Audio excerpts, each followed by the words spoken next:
அன்பர்களுக்கு என்னுடைய பணிவான வணக்கங்கள். இன்றைய ஆன்மீக சிந்தனையில் துறவிகள் சந்நியாசிகள் கையில் இருக்கும் தண்டத்தின் பொருளை பற்றி தெரிந்து கொண்டிருக்கிறோம். வாழ்க்கை நிலைகள் ஆசிரமங்கள் 4 வகைப்படும்.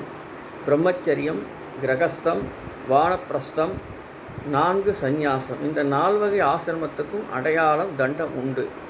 பிரம்மச்சரிய நிலையில் இருப்பவர்களுக்கு உபநயனம் செய்து வைக்கும் காலத்தில் கையில் அரசு அல்லது புரசு குச்சியை கொடுப்பார்கள். 2 கிரகஸ்த நிலைக்குரிய அடையாளம் ஓட்டை இல்லாத மூங்கிலாகும். 3 வானப்பிரஸ்த நிலையினருக்கு ஓட்டையுள்ள மூங்கிலாகும்.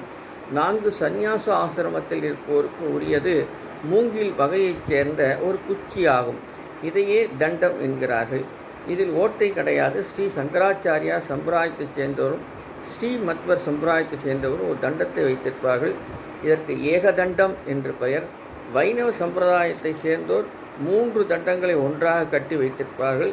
இதற்கு திரிதண்டம் என்று பெயர் என்பதை தெரிந்து கொண்டோம். நன்றி.